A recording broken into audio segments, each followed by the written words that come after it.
Assalamualaikum warahmatullahi wabarakatuh. Perkenalkan, nama saya Akbar Mulyadi dengan NIM 202105011046, Prodi Ekonomi Syariah semester 4. Baik, dalam video kali ini saya akan berbagi sedikit pengetahuan tentang penyaluran dana, perhimpunan dana, serta produk jasa perbankan syariah.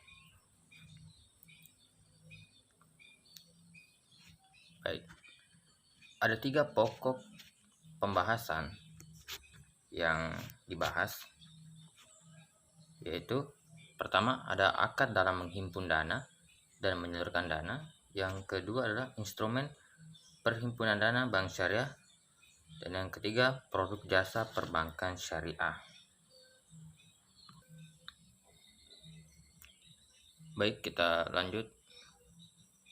Pertama itu adalah akad dalam menyalurkan dana. Ya, yang pertama adalah wakalah. Wakalah adalah suatu perjanjian yang menyepakati adanya pendelegasian kekuasaan dan penyerahan mandat dari pihak pertama kepada pihak kedua dalam hal-hal yang diwakilkan, di mana pihak yang diberi kuasa hanya melaksanakan sesuatu sebatas kuasa atau wewenang yang diberikan oleh pihak pertama. Adapun contohnya yaitu salah satunya adalah transfer, yang dimana prosesnya diawali dengan adanya permintaan nasabah sebagai al-muwakil terhadap bank sebagai al-wakil untuk melakukan perintah atau permintaan kepada bank untuk mentransfer sejumlah uang ke rekening bank. Selanjutnya yang kedua adalah sarf. Sarf adalah kesepakatan dan pertukaran pembelian satuan mata uang menggunakan uang tunai lainnya.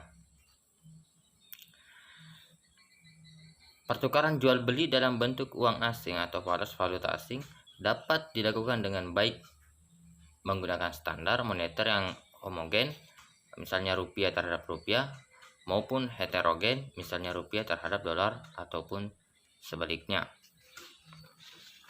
Contoh daripada sarf yaitu misalkan seorang dokter menerima gaji bulanannya dengan mata uang ringgit Malaysia, padahal ia berkebangsaan Indonesia.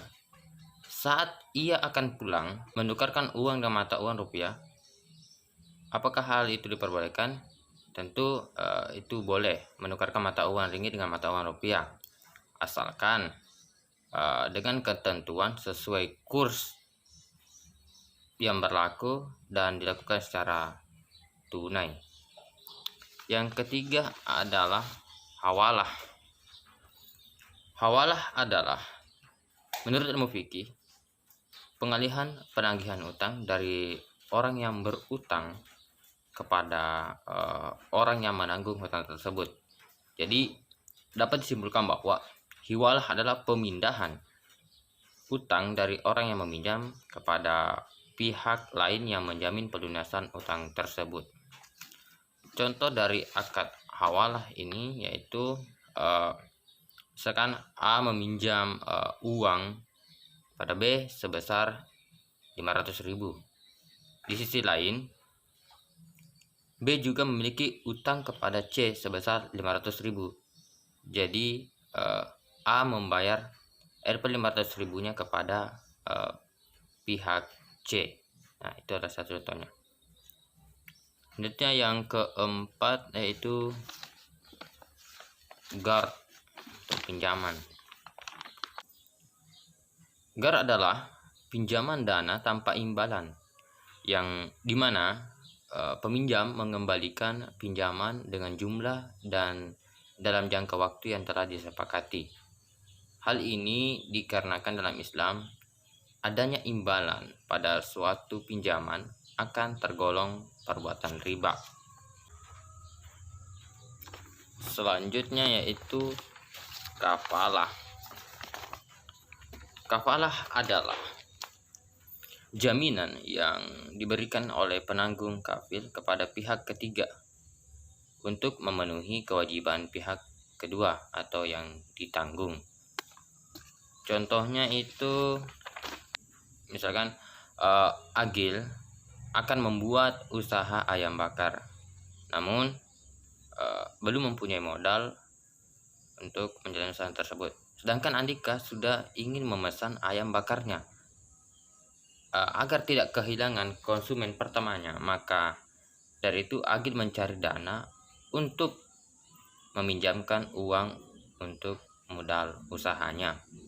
Selanjutnya yang terakhir adalah rahan.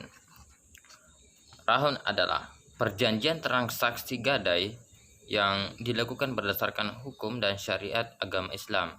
Seperti yang diketahui, menggadaikan barang merupakan salah satu upaya untuk memenuhi seseorang yang tidak bisa melunasi secara tepat waktu. Ya, adapun skema daripada penyaluran dana dan perhimpunan dana yang pertama adalah wakalah. Nasabah datang ke bank untuk melakukan pengiriman dana. Kemudian yang kedua itu pihak bank melakukan input transaksi, dan ketiga itu Bank Indonesia melakukan penyelesaian, dan yang keempat itu bank menerima atau memindahkan dana ke rekening tujuan. Selanjutnya yang kedua yaitu skema SAR. Kedua belah pihak melakukan kesepakatan akan SAR pembeli dan penjual. Yang kedua itu pembeli melakukan penyerahan valuta pada penjual untuk ditukarkan dengan valuta yang diinginkan. Dan yang ketiga lah dari sisi penjual juga melakukan penyerahan valuta kepada pembeli.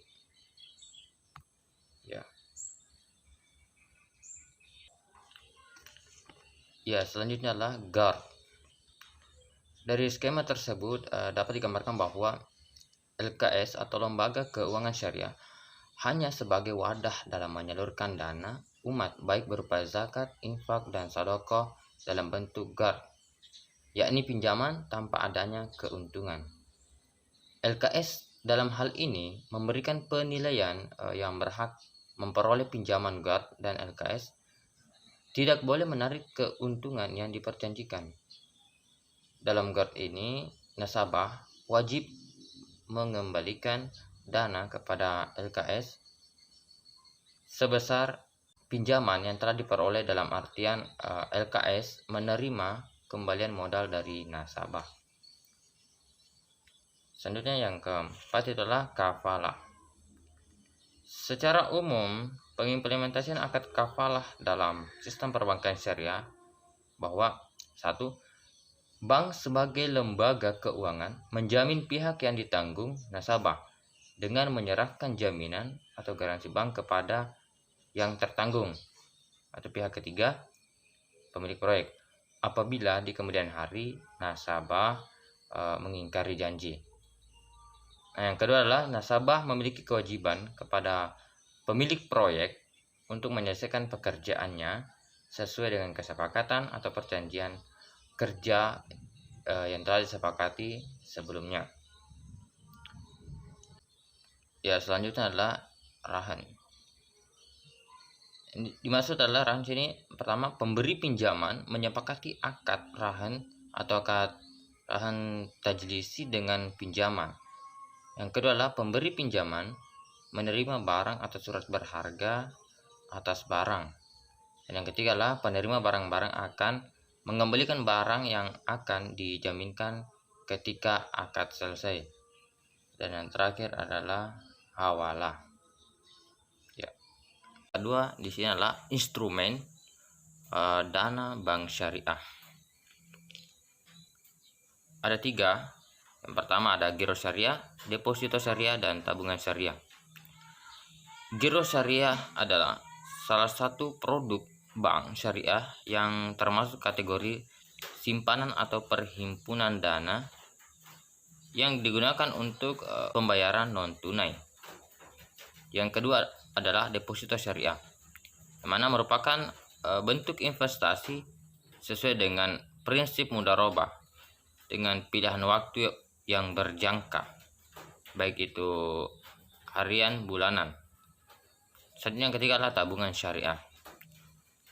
Adalah layanan uang yang ditawarkan oleh bank kepada nasabahnya, baik oleh bank syariah maupun bank konvensional. Selanjutnya yang terakhir adalah produk jasa perbankan syariah. Ada 4 indikatornya. Pertama ada transfer, inkaso, clearing, dan sistem Bank Indonesia BI RTGS. Ya baik, transfer adalah kiriman uang yang diterima bank, termasuk inkaso yang ditagih melalui bank yang akan diteruskan kepada bank lain untuk dibayarkan kepada nasabah. Yang kedua adalah inkaso. Inkaso adalah pemberian kuasa pada bank oleh nasabah, perusahaan maupun perorangan untuk melakukan penagihan terhadap surat-surat berharga.